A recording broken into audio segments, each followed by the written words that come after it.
قل هذه سبيلي أدعو إلى الله على بصيرة أنا ومن اتبعني وسبحان الله وما أنا من المشركين.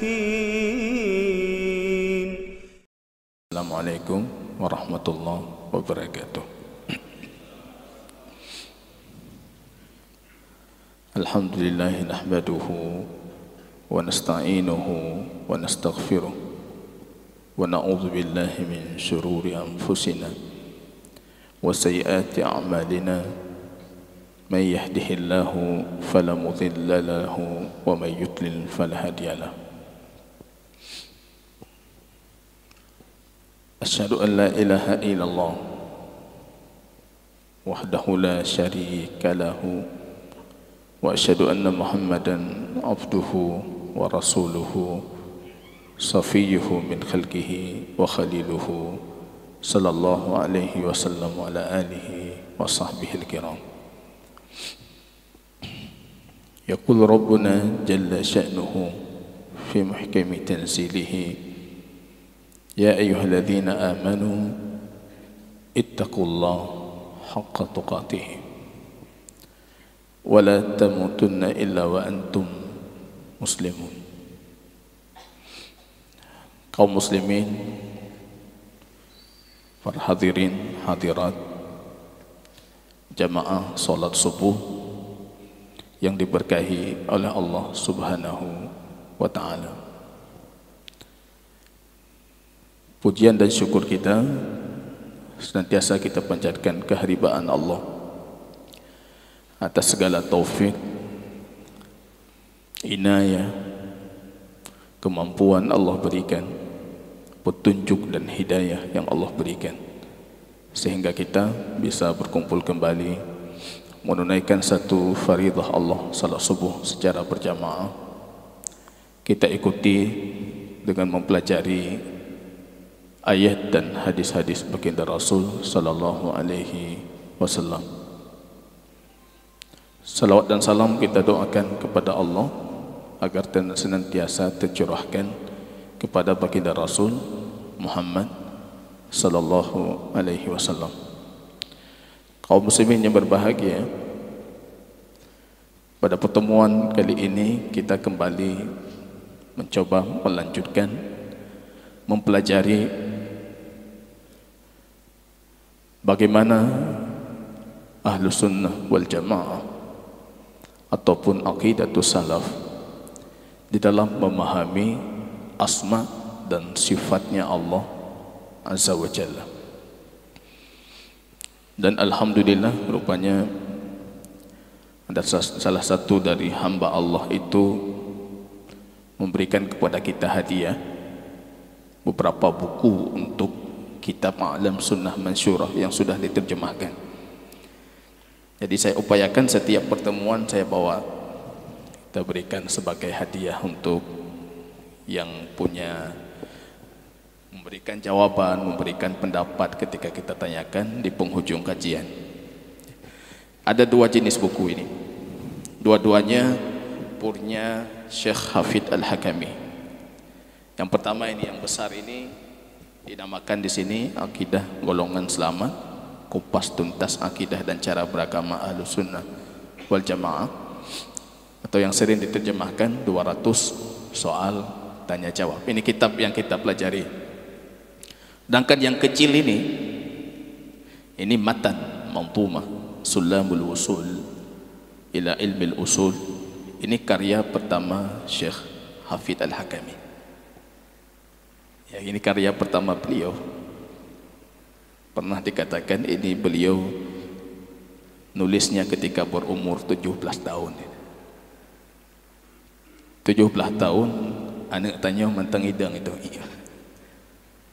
Ini karya beliau itu. Dalam muqaddimahnya beliau mengatakan wa hadza nadhmu fil usuli liman arada manhaj rasuli. Siapa yang mau manhaj Rasul dalam memahami akidah, maka hendaknya dia melihat kitab ini. Sa'alani ma iyyahu laman labuddali. Aku diminta oleh orang yang harus aku penuhi panggilannya. Rupanya 17 tahun gurunya Syekh Al-Qara'awi, Abdullah Al-Qara'awi, minta kepada murid kecilnya, kamu tulis buku. Kamu tulis buku. Siswa kita 17 tahun, tulis karangan 1 lembar, nama dikasih balik, Pak. Kamu tulis buku. Maka beliau mengatakan, sa'alani man iyyahu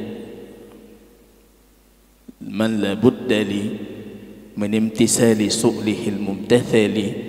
Aku diminta oleh orang yang harus aku penuhi panggilannya. Kalau dia minta, aku langsung harus melakukannya. Maksudnya gurunya. Seorang pengembala kambing dengan guru yang hebat itu bisa menjelma menjadi seorang ulama. Wafat umur 35 tahun, dengan karya-karya besar beliau tinggalkan. Kemudian hari buku kecil ini beliau syarah lagi, Ma'arijul Qabul. Saya memiliki syarahnya itu sampai 3 jilid besar. Ini akan kita hadiahkan juga. Nanti setiap pertemuan kita bawa 2 buku, yang kecil 1, besar 1, ya, bagi para bapak ibu yang baik, kaum muslimin rahimani wa rahimakumullah. Hari ini sebagaimana kita janjikan pada pertemuan sebelumnya, kita akan berbicara lebih detail lagi tentang klasifikasi sifat Allah.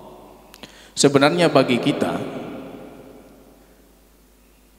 tidak butuh klasifikasi itu, membagi sifat Allah fi'liyah, dzatiyah, ma'nawiyah atau apapun itu. Karena hakikat dari akidah kita sederhana. Yang Allah tetapkan, kita tetapkan, terserah itu sifat apa.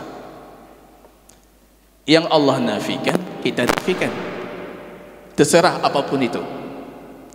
Yang Rasul tetapkan, kita tetapkan. Rasul nafikan, kita nafikan. Untuk apa klasifikasi kita bagi-bagi? Semuanya Allah tetapkan, kita tetapkan.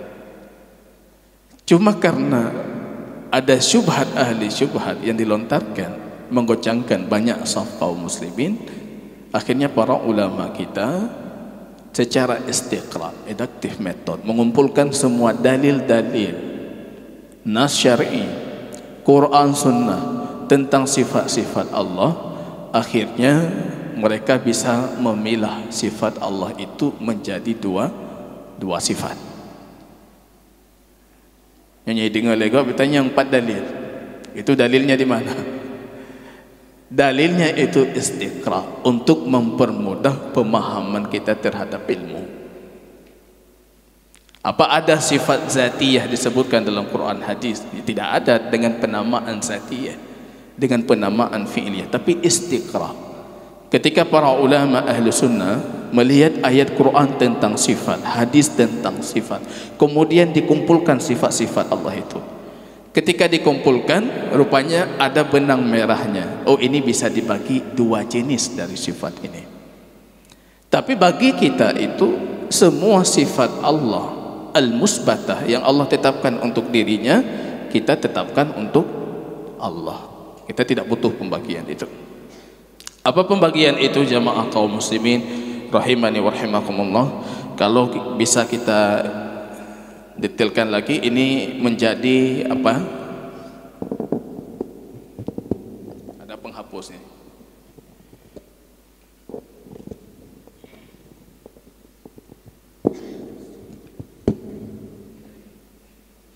Oh, tidak bersih. Ya, tidak masalah, nanti di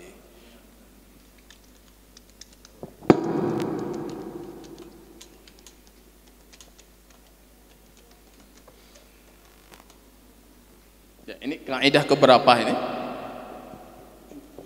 Ke-7 ya. Ke-7 kita ada 2.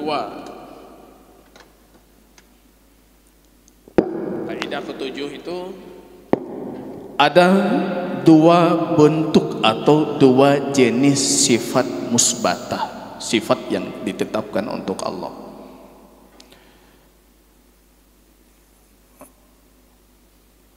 dua bentuk atau jenis sifat Allah.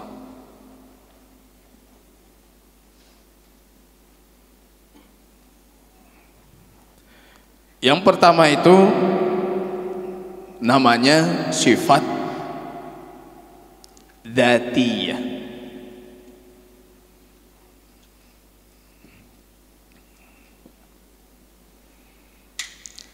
Artinya ketika Anda mendengar nama zat, sifat ini tidak pernah terlepas dari zatnya Allah.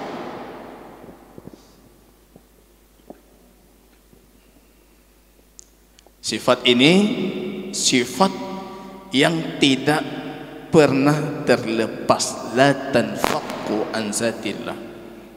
Ini tidak lepas dari zatnya Allah.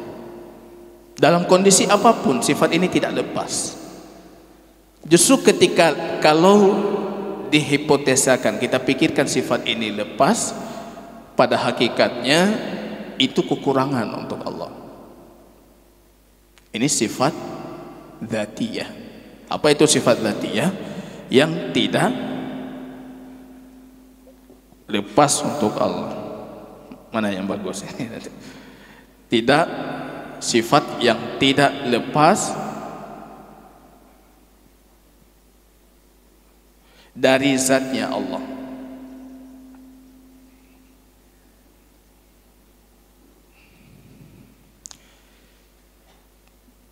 Sedangkan sifat yang kedua ini sifat fi'liyah. Ini dari kata fi'il, kerja. Sifat ini fi'liyah itu sifat yang berkaitan dengan masyiah dan iradahnya Allah.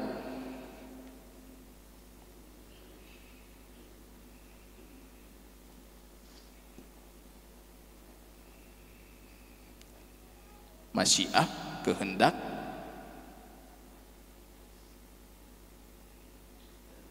dan iradah Allah.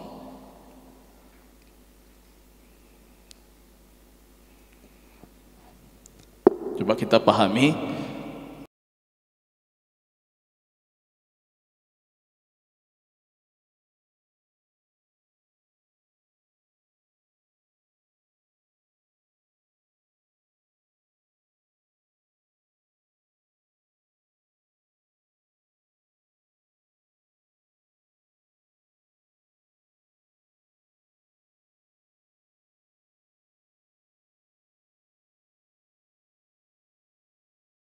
nanti ketika kembali ke rumah lagi.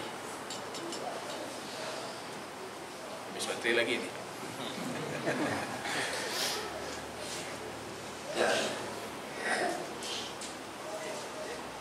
Ada sifat namanya sifat zatiyah. Sifat zatiyah itu sifat la tanfaqu an zatillah. Itu tidak mungkin lepas.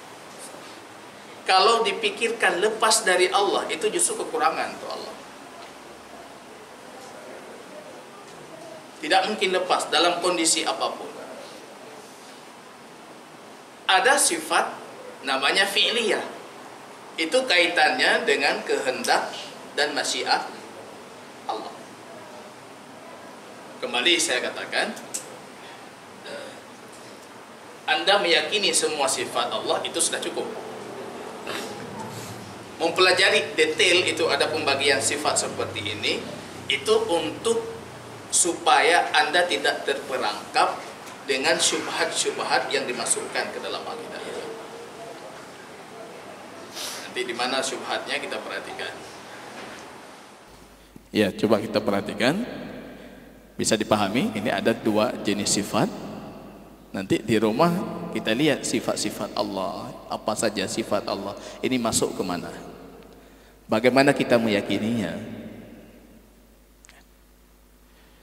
Ada sifat dzatiyah yang tidak lepas dari zatnya Allah. Tidak mungkin dalam kondisi tertentu Allah tidak punya sifat itu. Misalnya apa? Ya. Ada dua bentuk dzatiyah. Ada yang bentuknya itu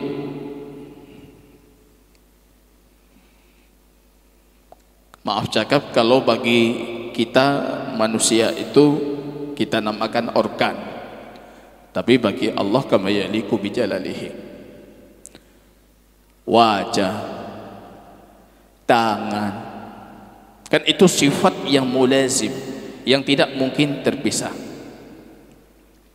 Mana tutupnya biar kering. Tangan, wajah. Nanti banyak sekali hadisnya yang akan disebutkan oleh Syekh Hafidz Al-Hakami, baik dari Quran ataupun dari hadis. Ini contoh saja dulu. Yang paling besar khilafnya mungkin saya kasih satu contoh saja. Tangan. Yang selalu ahli batil dalam pembahasan ini itu mencoba mentakwilkan, memberikan syubhat terhadap sifat tangan. Padahal kalau mau kita turunan, nanti ada sifat kaki lagi. Hadis sahih, Allah memasukkan kakinya itu ketika neraka meminta hal min mazid, tambahan.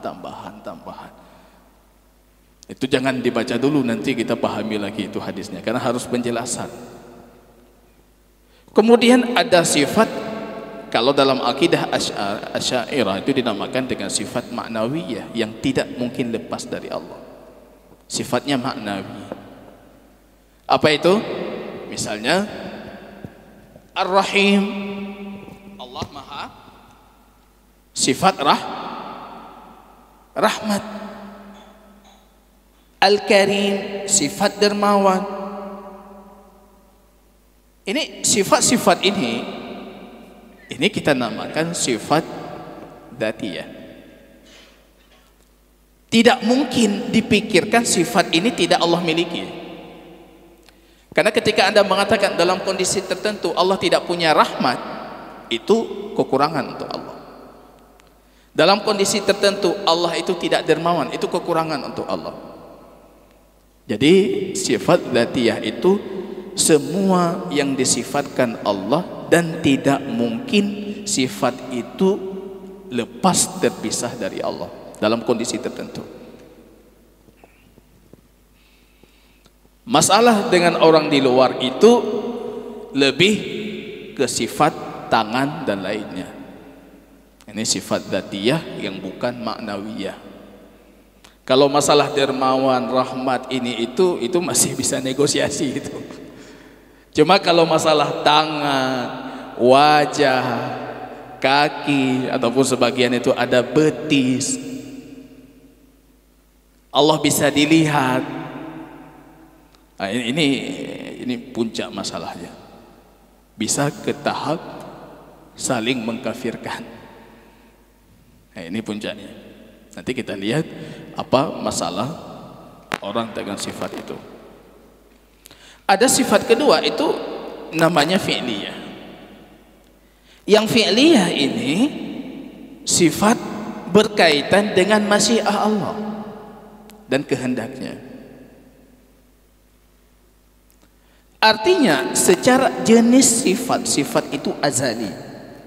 Allah memiliki sifat itu, dan itu bukan sifat baru untuk Allah. Cuma secara afradnya, satuan dari sifat itu, satuan sifat itu bisa terperbaharui secara terupdate. Itu terjadi lagi, dan terjadinya sesuai dengan masyiah dan kehendak Allah. Seperti apa itu? Sifat-sifat Allah berkaitan dengan kehendak Allah. Seperti apa?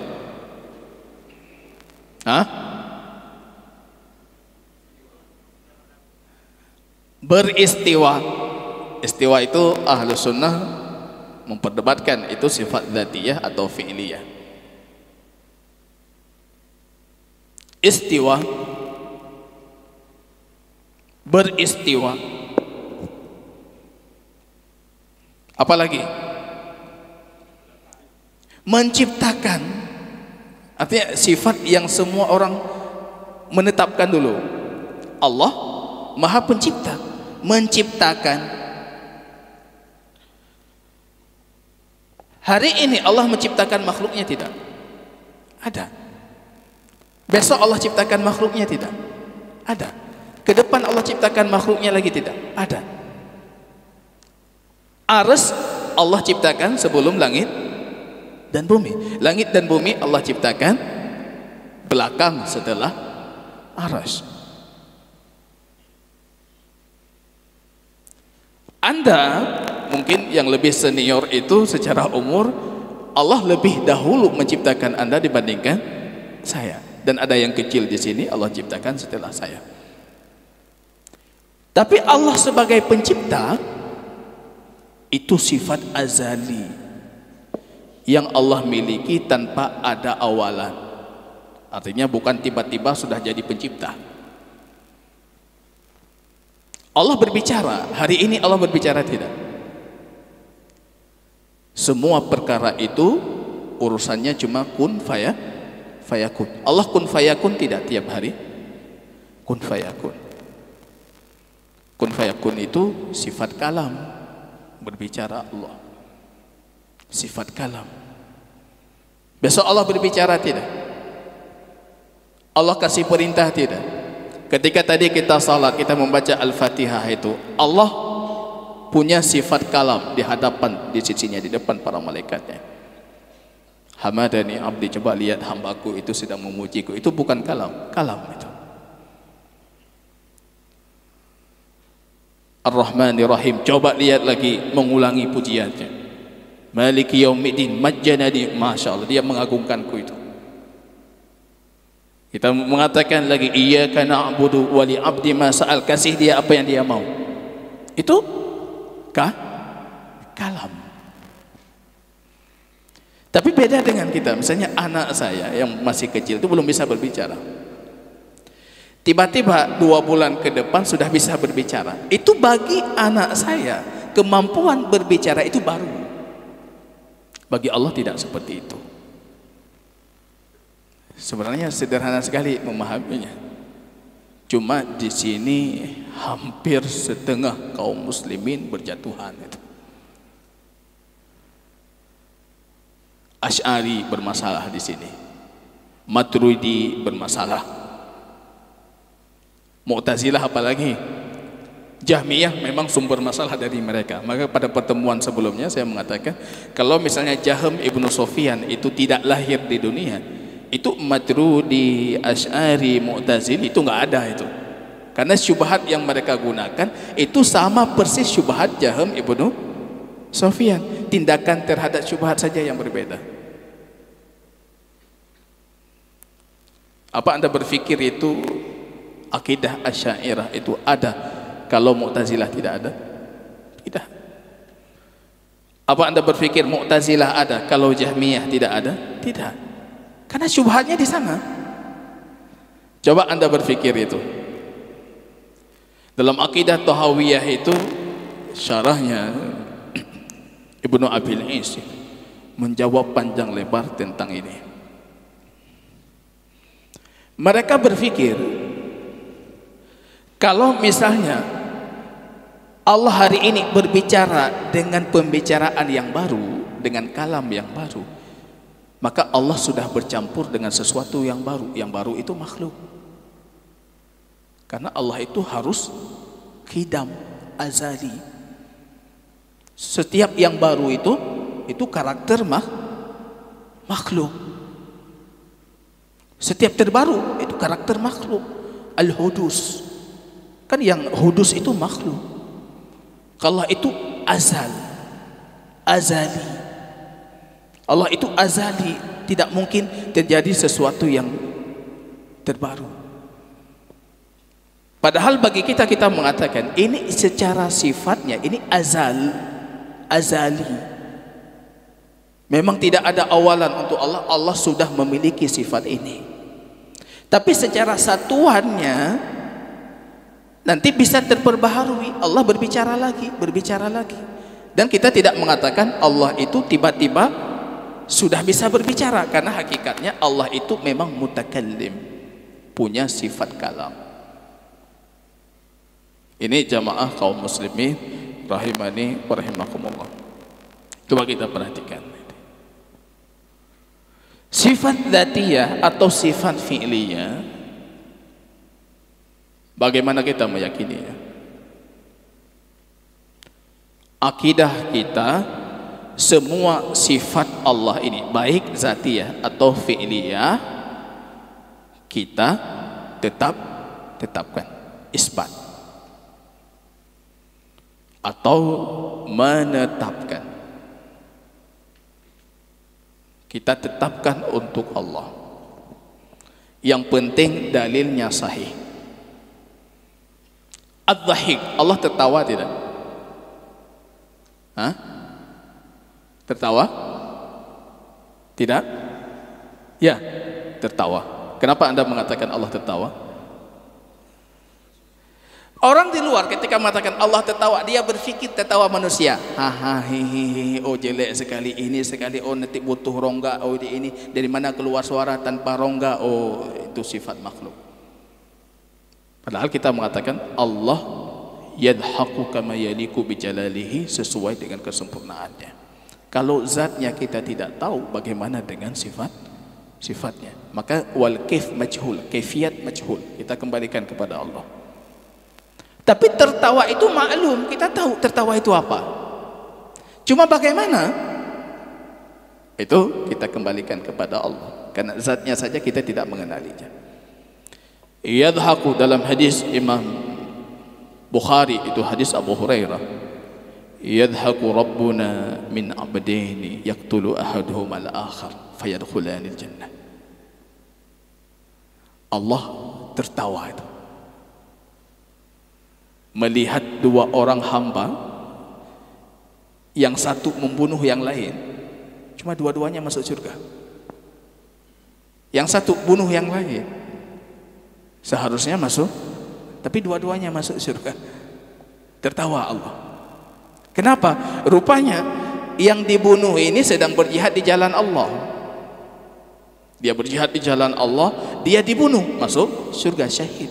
Yang membunuh ini kemudian dia taubat, baik masuk Islam kalau dia kafir, ataupun dia muslim yang fasik, kemudian bertaubat, berjuang di jalan Allah lagi, dia terbunuh lagi, dua-duanya masuk. Tertawa Allah itu seharusnya dengan logika yang sehat, bukan sifat yang dinafikan, sifat yang harus kita isbatkan. Karena tertawa itu bentuk dari kebahagiaan dan kecintaan Allah. Kan kita mau Allah mencintai kita.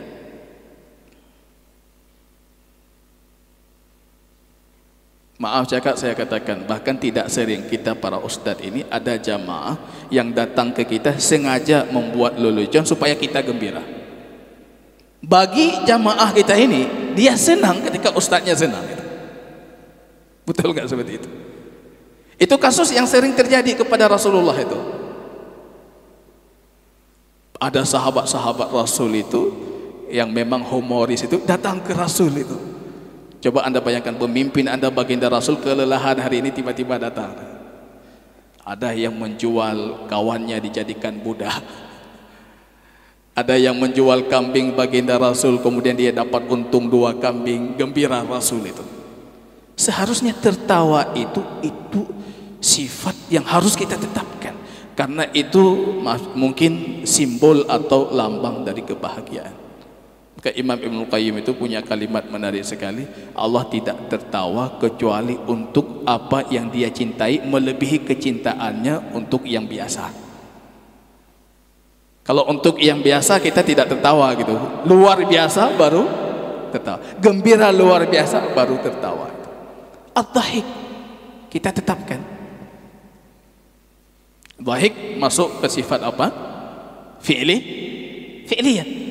Karena Allah bukan bersifat dengan tertawa itu dalam kondisi tiap saat Allah tertawa.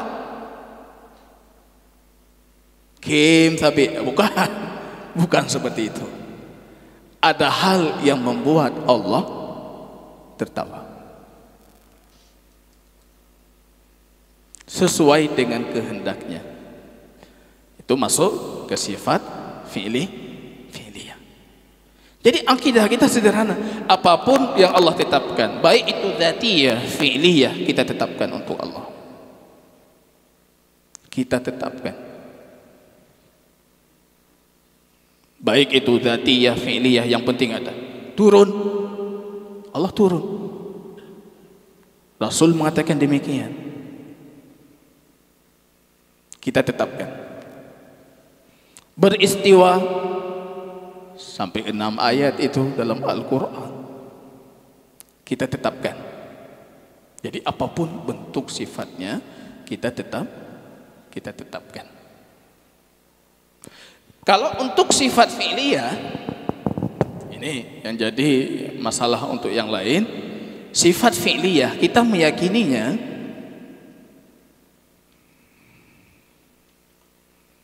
sifat azaliyah. Ini sifat azali, bukan sesuatu yang tiba-tiba muncul pada Allah, tapi dari tidak ada awalan sifat itu sudah Allah miliki. Allah punya sifat mencipta, itu bukan ketika Allah sudah mencipta. Walaupun sebelum Allah menciptakan, Allah memiliki sifat mencipta. Karena kalau misalnya kita analogikan, orang bisa bicara, tapi dia tidak mau bicara, tetap kita katakan dia itu bisa berbicara. Beda orang yang bisu, tiba-tiba dia sembuh bisunya, bisa bicara, artinya bisa bicara bagi dia itu muncul tiba-tiba. Kalau untuk Allah bukan seperti itu. Sifatnya azali. Nau'iyatus sifat itu qidam. Kalau jenis sifatnya itu azali, dari tanpa ada awalan. Tapi kalau ahadus sifat itu bisa terupdate, terperbaharui. Itu nau'iyahnya azali, tapi ahad sifatnya itu hadisatul ahad. Atau kalau bahasa para ulama itu kidam atau azali, kidamun no' wa hadisatul ahad. Satuan sifatnya itu bisa hadisah, artinya muncul lagi sesuai dengan kehendak dan keinginan Allah. Tapi kalau berbicara asal sifat, Allah memiliki sifat itu bahkan dari tanpa awalan. Itu tidak muncul tiba-tiba, Allah memang memiliki sifat itu. Ini yang orang hampir mayoritas sekte kaum muslimin dalam pembahasan sifat ini tidak bisa memahami ini. Maka ketika berbicara sifat kalam, misalnya Asy'ari, Maturidi memang mengatakan Allah itu berbicara, punya sifat kalam. Tapi mereka mengingkari Allah itu punya sifat ikhtiyariyah, dengan ikhtiarnya, pilihannya, kehendaknya. Bagi mereka itu semuanya harus azal. Harus azal. Mereka ketika berbicara tentang Quran, coba lihat tentang Quran, mereka mengatakan Quran itu kalam Allah tapi kutlah wahidah, satu seketika saja full Quran itu. Tapi bagi ahlu sunnah Bismillahirrahmanirrahim, Ar-Rahman itu kalam Allah setelah Allah. Allah itu lafzul jalalah, kalam Allah setelah bismi. Itu kalam Allah. Bismillahirrahmanirrahim. Mana lebih awal, Ar-Rahim atau bismi? Bismi. Bismi itu lebih awal dibandingkan Ar-Rahim. Tapi bagi Asy'ari, Maturidi, Mu'tazili, oh enggak, itu seketika aja dia, karena mereka tidak mau mengatakan itu ada sifat yang terupdate tadi. Azali semua itu langsung seperti itu, full langsung seperti itu. Dalam akal logika itu tidak masuk. Tapi karena ada syubhat, kalau kita mengatakan ada sifat Allah ikhtiyariyah yang Allah pilih, yang Allah kehendaki, terperbaharui lagi sesuai kehendaknya, terperbaharui lagi sesuai kehendaknya, mereka mengatakan itu sama dengan menetapkan sifat makhluk untuk Allah. Karena yang baru itu sifat makhluk. Padahal kita mengatakan itu secara sifat bukan baru. Karena sebelumnya Allah sudah memiliki sifat itu. Tapi yang terupdate, terperbaharui itu cuma secara ahadnya, satuan sifatnya. Allah berbicara, terus berbicara, terus berbicara. Sampai nanti di hari kiamat pun Allah akan berbicara dengan hambanya. Akan berbicara dengan ahli mauqif dalam hadis yang sahih. Akan munajah, munajah itu berbisik, berbisik dengan siapa? Ada hamba yang dipanggil itu. Hadis sahih itu banyak sekali pembicaraan Allah. Ada kaum-kaum la yukallimuhum, la yanzur ilaihim, yang tidak Allah lihat, tidak Allah berbicara dengan mereka. Ada orang yang dimurkai, Allah tidak mau berbicara dengan mereka. Ini artinya apa? Ada orang yang dicintai, dirahmati, Allah mau berbicara dengan mereka. Saat ini Allah berbicara, punya sifat kalam. Nanti ke depan Allah berbicara, bahkan sampai di hari kiamat pun Allah itu punya sifat kalam, dan itu sesuai dengan kehendak dan masyiah Allah. Kalau saya lihat wajah, jangan kita detailkan lagi. Tebit dari masjid kakon. Pane ahlu sunnah kepegah mudah, rupanya susah. Ini detailnya itu, syubhat-syubhatnya panjang di sini. Turunannya bagaimana, turunan, kenapa mereka tujuh. Sebenarnya ini punca syubhatnya itu bisikan Jahm ibnu Safwan,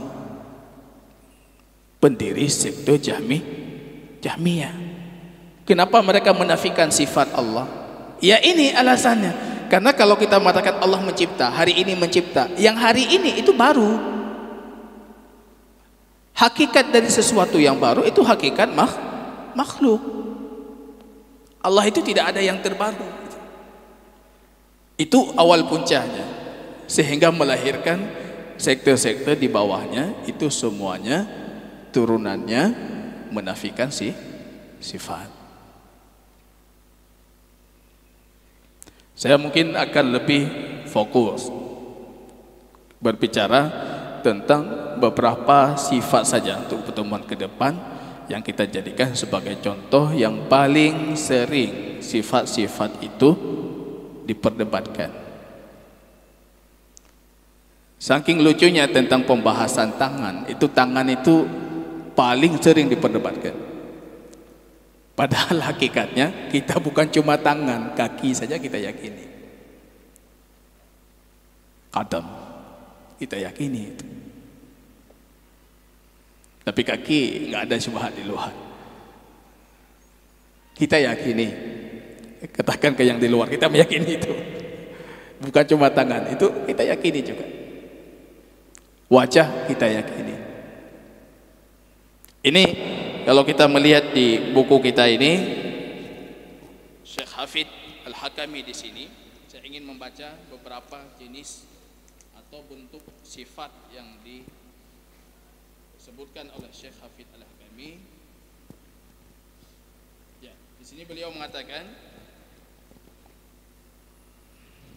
taqaddama anna sifat Allah Ta'ala, ini soal at-tasi wal khamsun 59.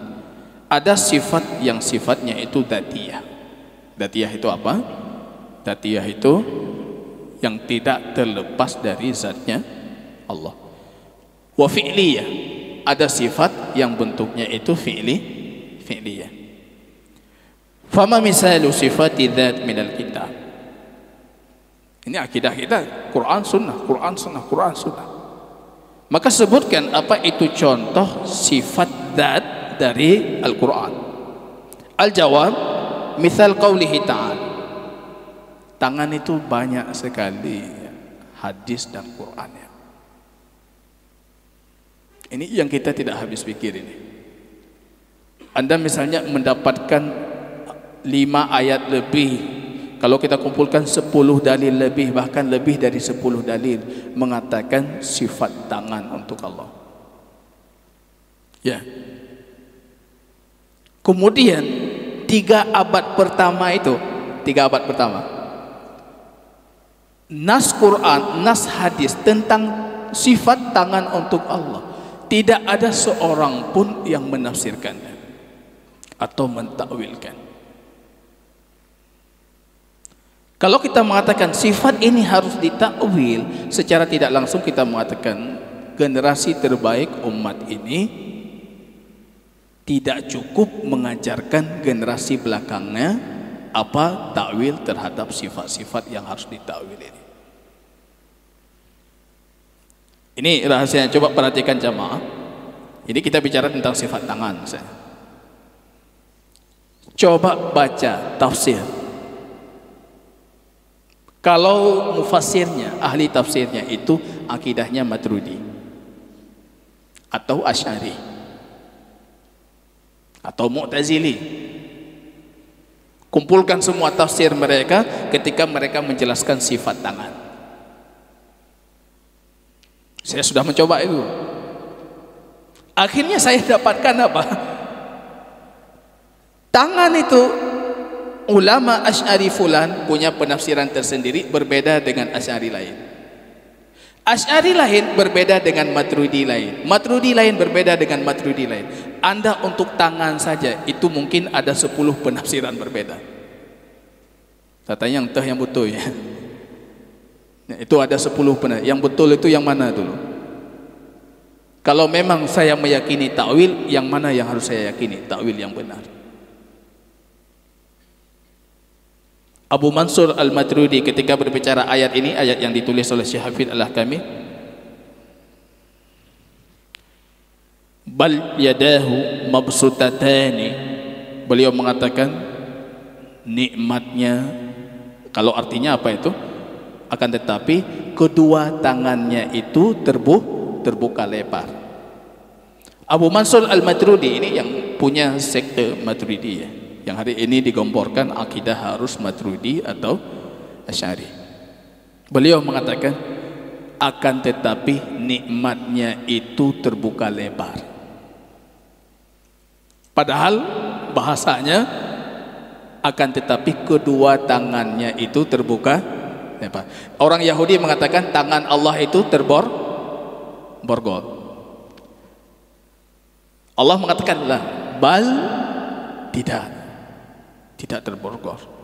Bal yadahu, kedua tangannya itu terbuka lebar. Datang Abu Mansur Al-Maturidi, ini tafsir beliau dulu. Beliau mengatakan bal ni'amahu mabsutah, nikmat-nikmat Tuhan itu terbuka lebar. Itu tafsir pertama. Saya buka beberapa tafsir Asy'ari lain, ulama Asy'ari lain, saya cari apa kata beliau tentang ayat ini. Ada yang mengatakan bal qudratuhu, kemampuannya itu maha luas. Ada yang mengatakan macam-macam, semuanya berbeda. Karena memang tidak ada standar rujukan. Yang mereka tahu ini harus ditakwil. Ya kalau kita takwil dengan logika masing-masing pasti hasilnya berbeda. Saya buka ayat lain itu tentang hujjah Allah terhadap iblis itu. Wa ma mana'aka an tasjuda lima khalaqtu bi yadayya. Kenapa apa yang menghalangimu untuk sujud terhadap Quran surah Sad ya, yang aku ciptakan dengan kedua tanganku. Saya cari lagi mana itu alim Asy'ari, tafsir mereka apa terhadap ayat ini. Allah berhujjah terhadap iblis, kamu tidak mau sujud kepada Adam, apa yang menghalangimu untuk sujud yang aku ciptakan dengan kedua tanganku? Ada ulama mereka menafsirkan itu, menciptakan dengan kedua tanganku itu maksudnya menciptakan tanpa bapak, tanpa ibu. Kibannya jaro tanpa bapak, tanpa ibu. Kamu Adam beda dengan yang lain, kamu diciptakan tanpa bapak, tanpa ibu. Kedua tangan itu kiasan Allah menciptakannya, betul-betul sangat perhatian dalam penciptaannya. Ini cara itu ilmu tafsir apa itu caranya gimana? Saya buka alim lain lagi, rupanya aku menciptakanmu dengan nikmatku.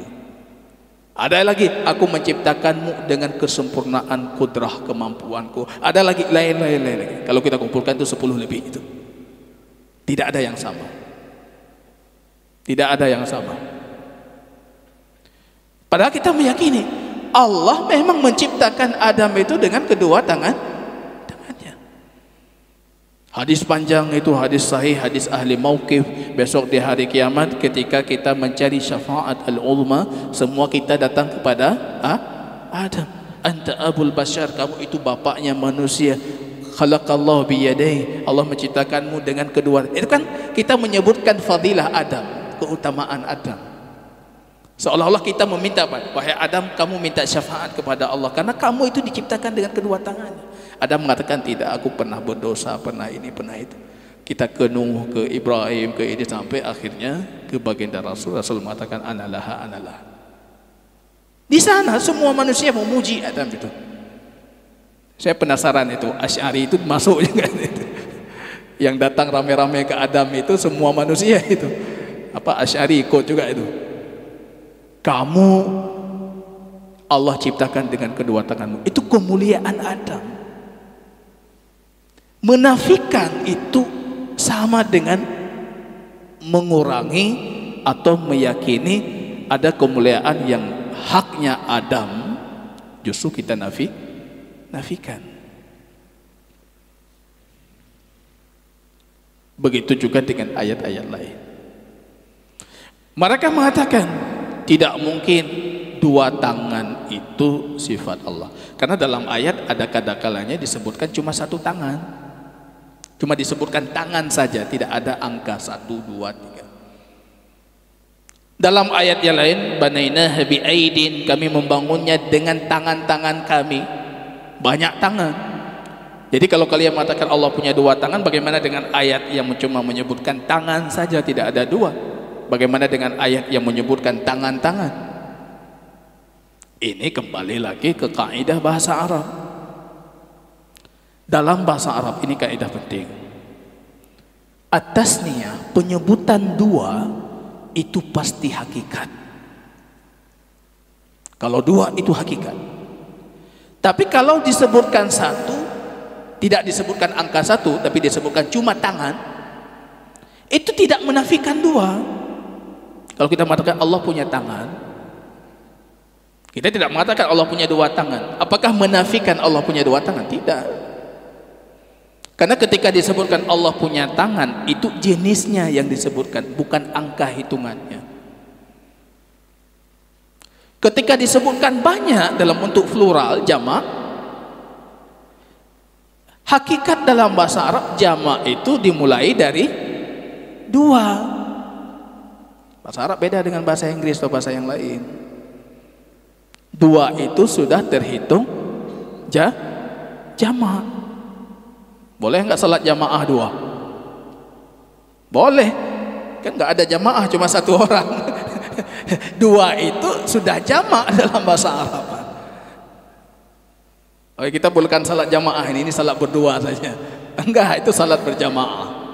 Dua itu sudah terhitung jamak. Jadi kalau ada ayat mengatakan Allah itu dua tangan, itulah yang kita yakini. Allah memiliki dua tangan, tidak lebih. Kalau ada ayat menunjukkan banyak tangan yang kami ciptakan dengan tangan-tangan kami, dengan tangan-tangan kami, itu hakikatnya menyebutkan dalam bentuk plural, jamak, tapi yang dimaksud itu dua. Kalau disebutkan jenis tangan itu disebutkan dalam bentuk tunggal. Tangan kami itu bentuknya tunggal. Ini jemaah kaum muslimin rahimani wa rahimakumullah. Mahu ta'wil tidak ada kata sepakat dalam pembahasan ta'wil. Jazakumullah khair, barakallahu fikum, subhanakallahumma bihamdika asyhadu an la ilaha illa anta astaghfiruka wa atubu ilaik. Assalamualaikum warahmatullahi wabarakatuh.